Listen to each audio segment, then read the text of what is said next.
3월 25일 새벽 기도회 시작하겠습니다. 찬송가 450장입니다. 찬송가 450장 함께 찬송하겠습니다. 내 평생 소원 이것뿐.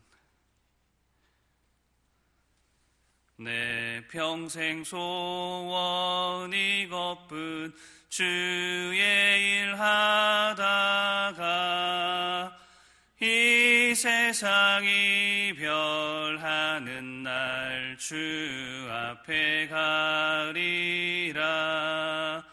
꿈같이 헛된 세상 일 취할 건 무엇냐. 이 수고함만 하여도 헛된 것뿐일세. 불같은 시험 많으나 겁내지 맙시다. 구주의 권능 크시니 이기고 남겠네. 금보다 귀한 믿음은 참 보배 되도다. 이 진리 믿는 사람들 다 복을 받겠네. 살같이 빠른 광음을 주위에 아끼세. 온 몸과 마음을 바치고 힘써서 일하세.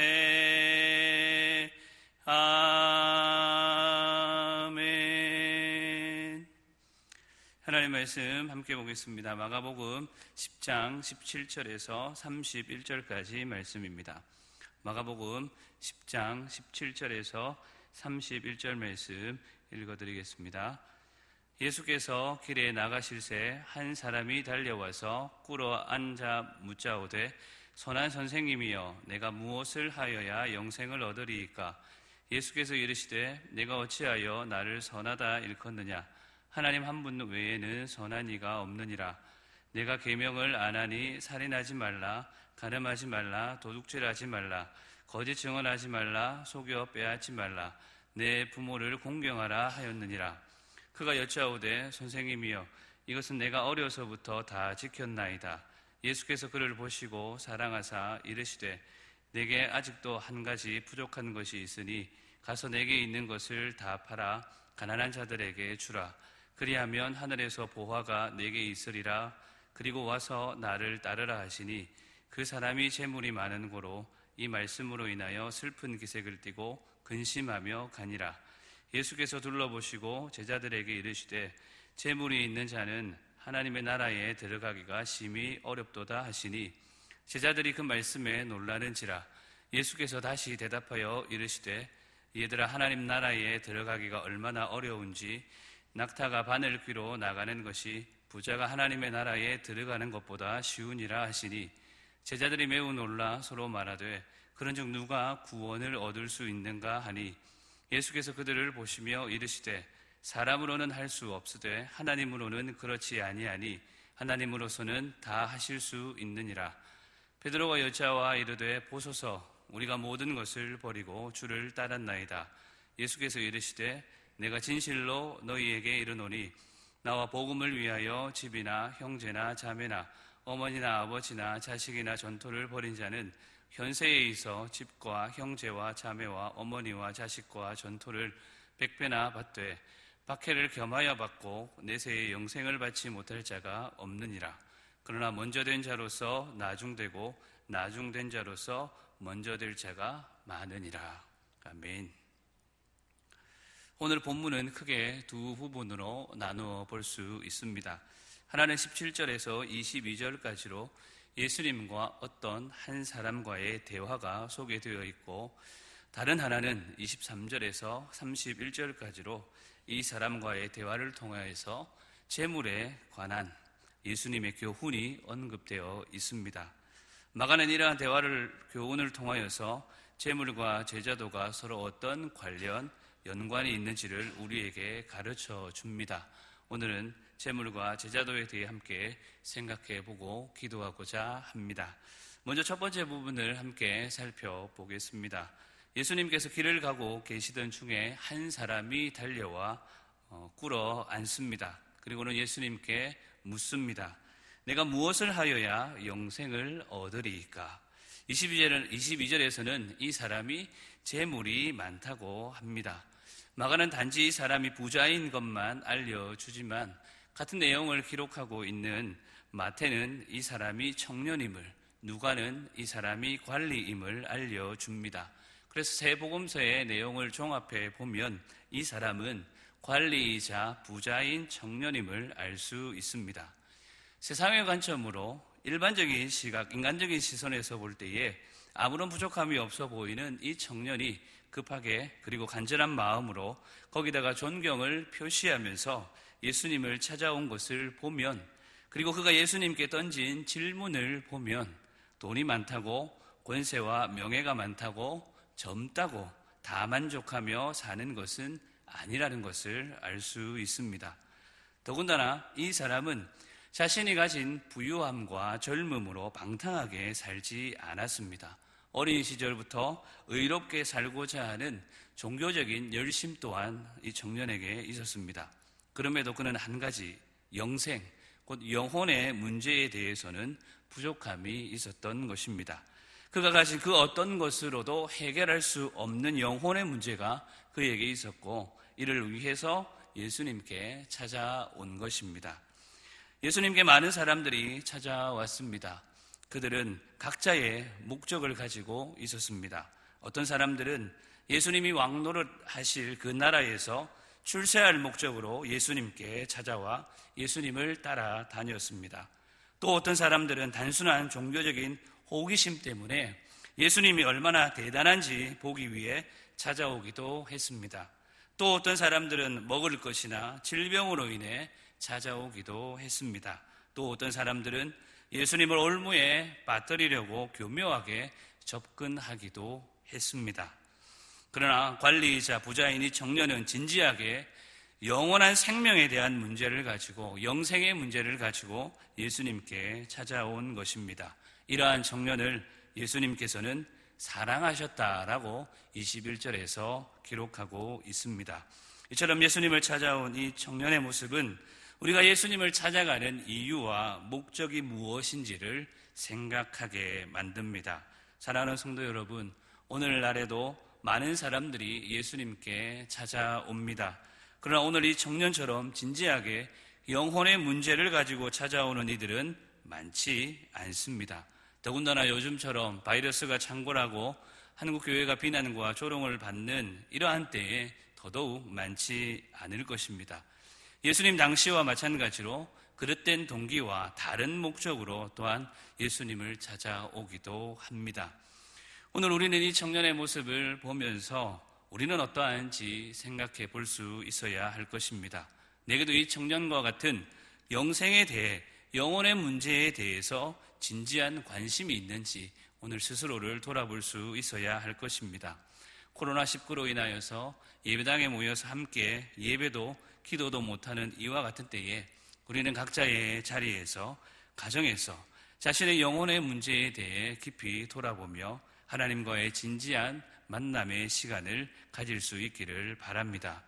그러나 안타깝게도 영혼의 문제에 대해서 진지한 자세를 가지고 예수님을 찾아갔던 이 사람은 가서 내게 있는 것을 다 팔아 가난한 자들에게 주라, 그리고 와서 나를 따르라는 예수님의 대답에 슬픈 기색을 띠고 근심하며 돌아가 버리고 맙니다. 이 사람이 돌아가고 난 후 예수님은 제자들에게 재물이 있는 자는 하나님의 나라에 들어가기가 심히 어렵다라고 말씀하셨고, 제자들은 매우 놀랍니다. 왜냐하면 당시 사람들에게 재물이나 부요함은 하나님이 주시는 복의 상징으로 여겨졌기 때문입니다. 그래서 제자들은 하나님께 복을 받은 부자가 구원을 받지 못한다면 누가 구원을 얻을 수 있는가 의문을 가지며 서로에게 놀라 말했던 것입니다.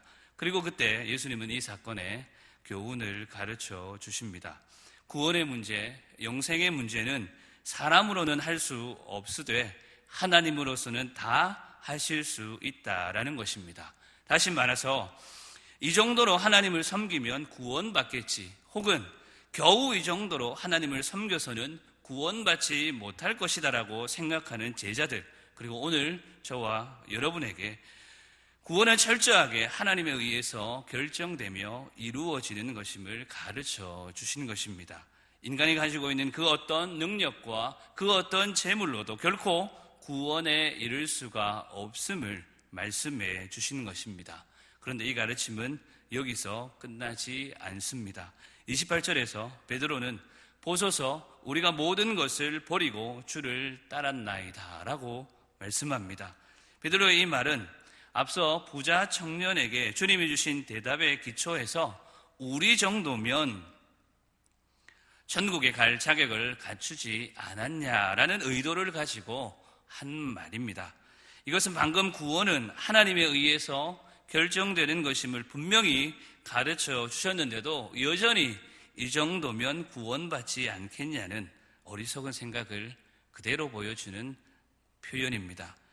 예수님은 결론적으로 내세에 영생 얻는 자는 현세에 있어 100배의 복과 동시에 박해도 있음을 분명하게 말씀해 줍니다. 겉으로 보는 것이 다가 아니라는 것입니다. 겉으로 모든 것을 다 가지고 있는 것처럼 보여서 구원받을 것 같지만 그렇지 않을 수도 있고, 겉으로는 모든 것을 다 잃은 것처럼 보여서 구원도 못 받을 것 같지만 그렇지 않을 수도 있다라는 것입니다.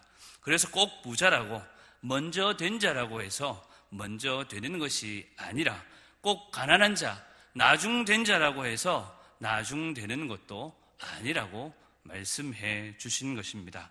사랑하는 성도 여러분, 구원은 우리의 권한이 아닙니다.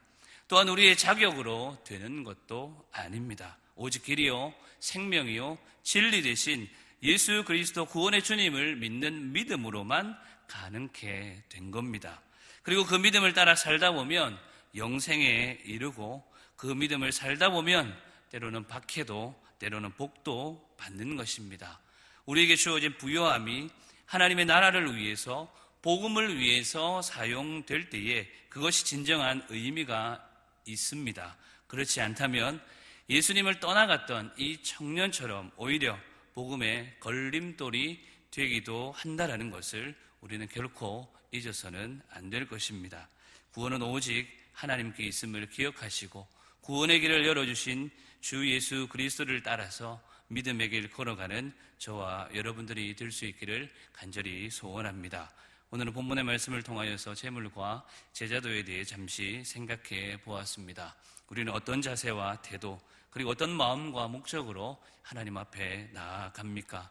그리고 내가 가진 그 어떤 것이 구원의 자격으로, 즉 구원의 자격이라도 되는 것처럼 하나님을 섬기며 살아가고 있지는 않는지요? 오늘 이 하루도 주님만 바라보시고 주님을 바라보는데 걸림돌이 되는 그 모든 것들을 제거해 가면서 주님의 제자로 살아가는 우리 모든 기장교회 성도들이 될 수 있기를 간절히 소원합니다.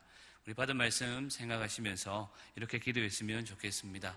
주님만 바라보며 주님의 제자로 살아가게 하소서.